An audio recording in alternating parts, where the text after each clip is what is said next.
Good morning, everyone. We'll get started in just a few moments.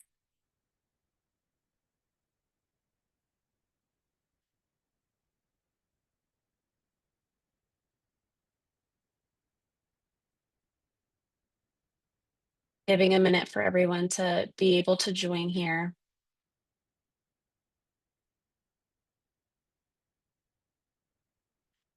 As people are joining, if you need permission to record it all, please just request that and we can give you permissions. And we'll also have a recording that we'll be able to share at the end of the call today.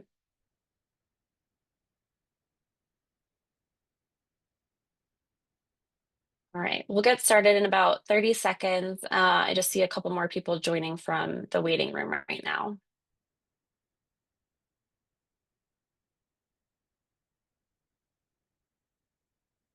All right, I think we are good to roll. Well, good morning, everyone. I'm Emma Thomas with the Committee to Protect Healthcare. We appreciate everyone joining us today to hear from physicians in Virginia. We're all coming together today to denounce Governor Youngkin's veto of HB 1724, which, as folks know, would have created a prescription drug affordability board, also known as PDAB, to lower medication costs by setting upper payment limits. So today you'll hear from three of our physicians. These physicians are speaking as individuals and are part of the Committee to Protect Healthcare. They're not speaking on behalf of any of their employers. So we ask in any coverage from today's press call that you please refer only to them as members of the committee. So we thank you in advance. And if you have any questions, we will be opening it up to a Q&A after some brief remarks. So I will get us started here and introduce our first speaker, Dr. Kimberly Chernobyl. Good morning. My name is Kimberly Chernobyl, and I'm an emergency medicine physician here in Alexandria, Virginia. Every shift, I see patients who are struggling to afford the medications that they need to stay healthy. Just last month, I had a mother bring in her child for seizures that were occurring because she couldn't afford Tylenol or Motrin for her daughter. Last week, I took care of one patient who was having an asthma exacerbation after not being able to afford their inhalers, and another who was struggling to manage their blood sugars because they could no longer afford their insulin. These situations are everyday occurrences in emergency departments across Virginia. If patients can't afford over-the-counter medications like Tylenol and ibuprofen, then we certainly can't expect them to pay hundreds or thousands of dollars for other medications. And that is exactly what is happening. 1 in 4 Virginians don't take medications that are prescribed to them because of the cost. But we had a solution, a prescription drug affordability board, an independent body designed to rein in out-of-control prescription drug costs. And yet our elected officials do not care. Just 2 days ago, the Youngkin Earl Sears administration vetoed this solution for the second year in a row. The timing for this veto couldn't be worse. Prescription drug prices are skyrocketing.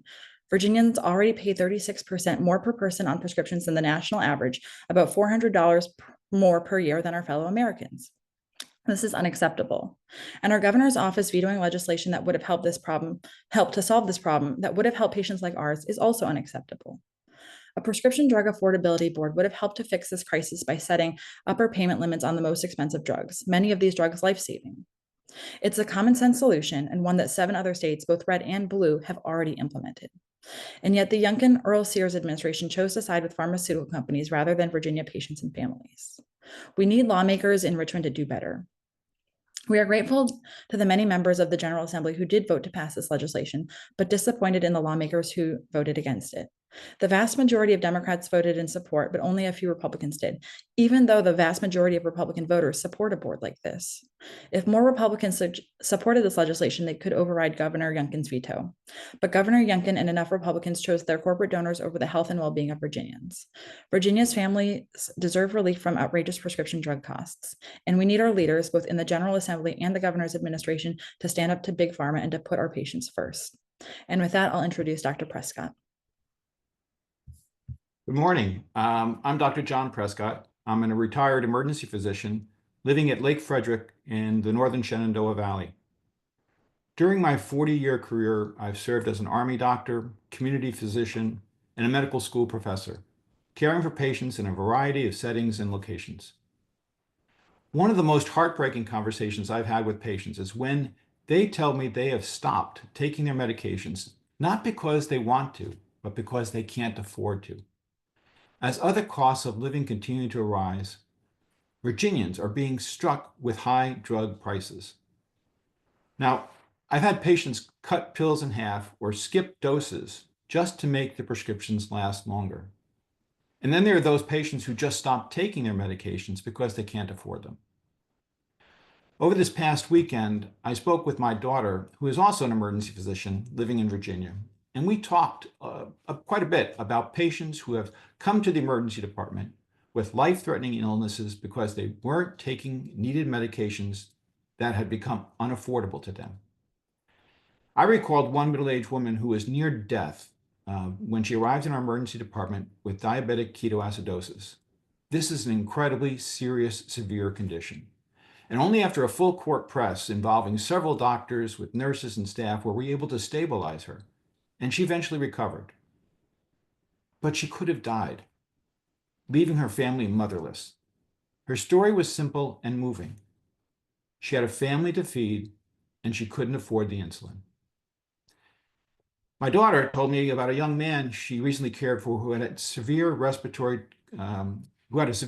condition requiring very expensive inhalers. Now, when he arrived in the emergency department by ambulance, he was near death and required intensive care to save him. One of the very scariest feelings in the world is not being able to breathe. And this patient, with his whole life ahead of him, suffered terribly and nearly died because he couldn't afford his prescribed inhalers. Situations like this should not be happening in Virginia. The Youngkin Earl Sears administration could have addressed this. Republicans in the General Assembly could have addressed this. I believe a prescription drug advisory board, also known as PDAB, would have provided real relief to patients like mine and people across Virginia by capping prices on the most unaffordable drugs.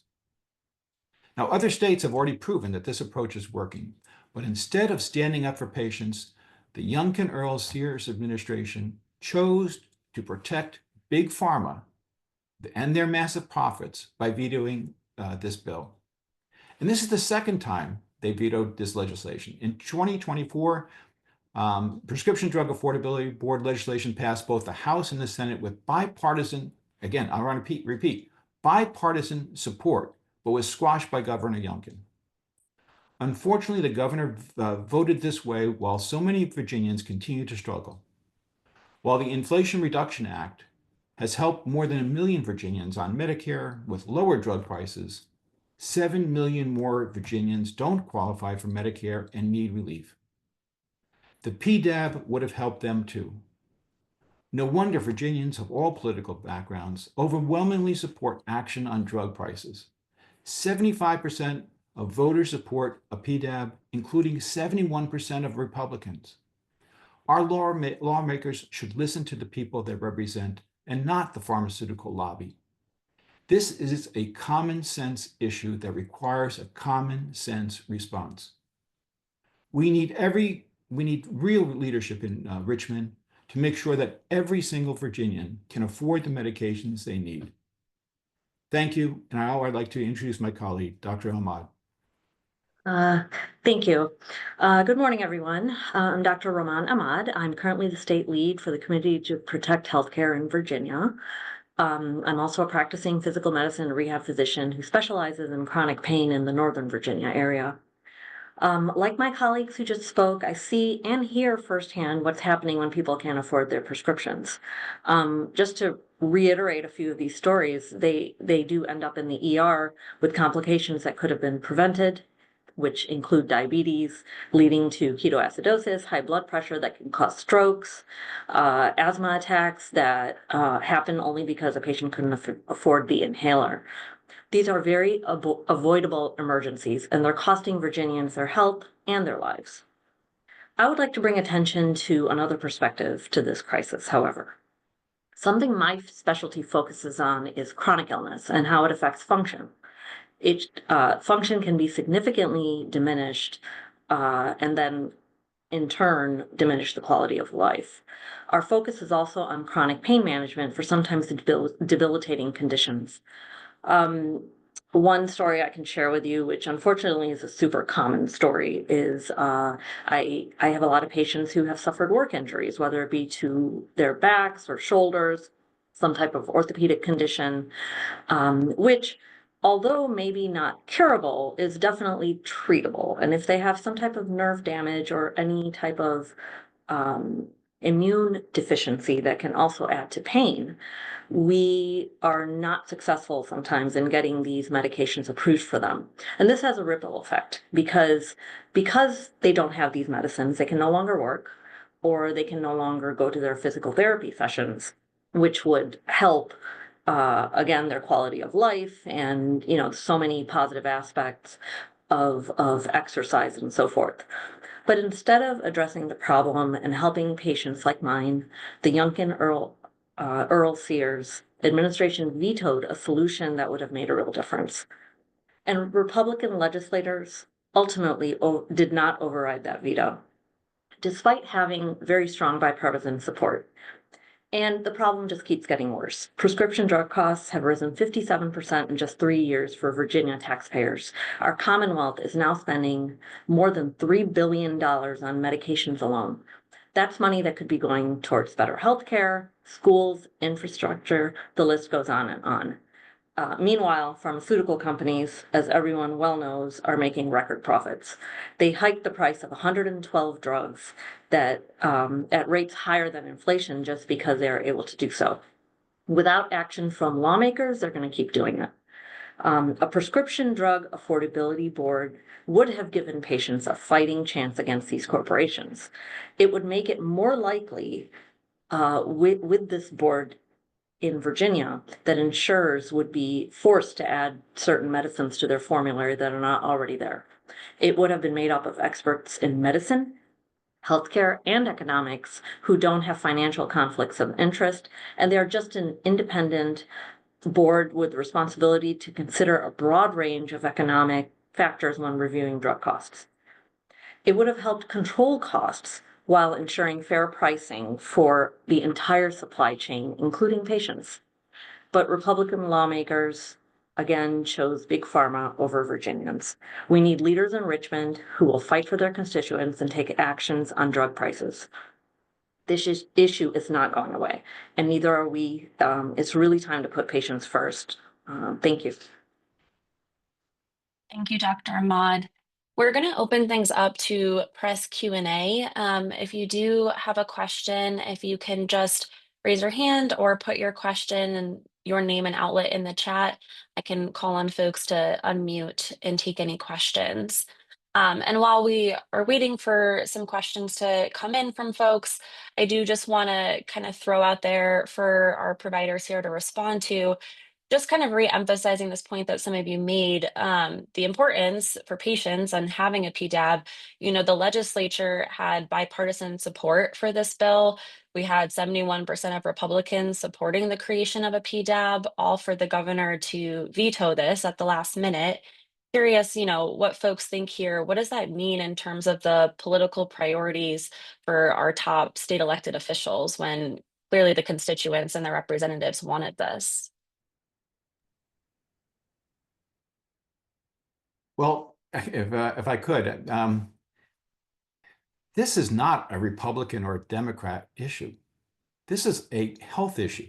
This is about, and again, my colleague, Dr. Chobe, mentioned before, common sense before. This is a common sense issue that deals with real people. When patients come to the emergency department, we don't ask if you're Republican or Democrat or independent or anything. We look to take care of the patient. And we try to do that any way we can. And then all of us have dedicated our lives to trying to make sure, and our careers, to making sure that we are providing the best possible healthcare to individuals. And this just seems like a common sense step in that direction. So I don't get it. It strikes me as being small-minded or something, or in the fact that this has not gone forward and the governor has decided to veto it. It just is. It's a bad decision. And I think we've all been in situations where you're supposed to tell your boss or your leader when they make a bad decision. Well, bad decision. You should not have vetoed this.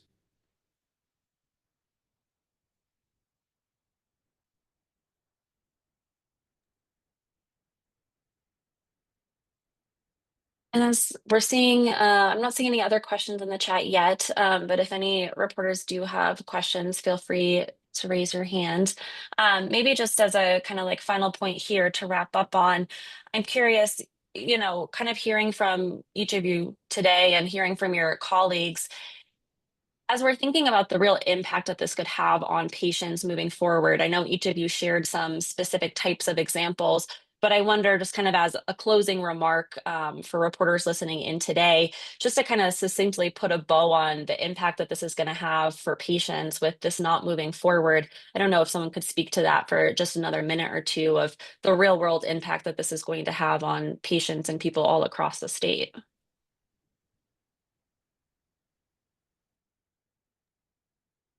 From my perspective, I would say that my field affects people from all walks of life, whether they're laborers or whether they're sitting at a computer for 8 or 10 hours. Some of us have all the same problems when it comes to how we feel, if we've been injured, if we can maintain work.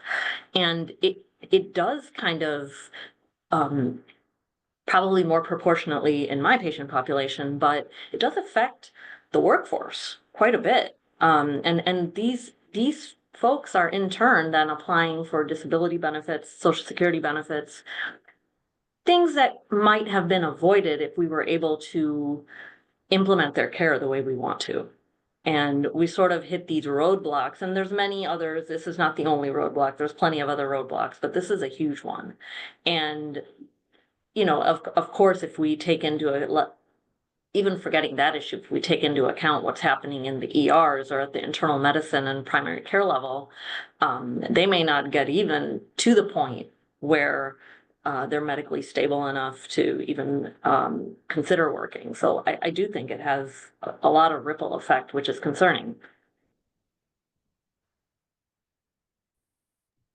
Yeah, I think the failure to pass this just means that in the emergency department, I'm going to continue taking care of patients every single day who present with complications from their untreated diseases, avoidable complications, and some that are life threatening, like brain bleeds or diabetic ketoacidosis or heart attacks or life threatening infections from wounds that, are because of diabetes. And we had an opportunity to make an impact and to avoid a lot of these complications and to improve the health and lives of our patients here in Virginia, but we have failed to take this opportunity. Actually, Dr. Shinobi, one thing I'd like to add to that is I just was speaking with a patient who their medication kept getting denied, and they end up in the ER for pain medicine too. So I know both of you probably have a lot of experience with that. And a lot of that is because we can't get what we need, so they end up in the ER. And it's like this cycle. They end up in the ER, and there's not much the ER physicians can do, and then they come back to us, and they're sort of stuck in the middle. And I wish I had better answers for my patients, because these are real problems. It's easy for someone to hike up a drug price and not think about what's actually happening in someone's home and in their life.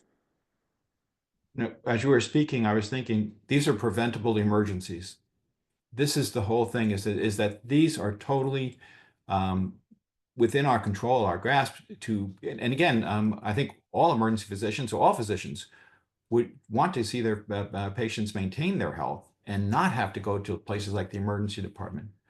But when the circumstances are such that they don't have their medications, then the disease or the condition they have worsens, and they find themselves in the emergency department. And Dr. Ahmad, you hit upon some of the cost. I mean, it would have been so much cheaper if you just look at the cost to give the patient the medication, then to have them there, and then to, like this case I was telling you, was that this mother almost died and leaving her family, and what that would have done.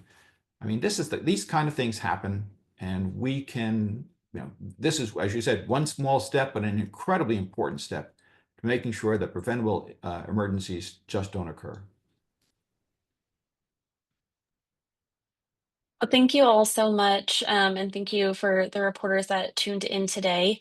If anyone has any follow-up questions, please feel free to reach out over email, and we'll make sure to share a recording of today's press call with everyone. But thanks so much to our providers for joining as well, and hope everyone has a good rest of your day.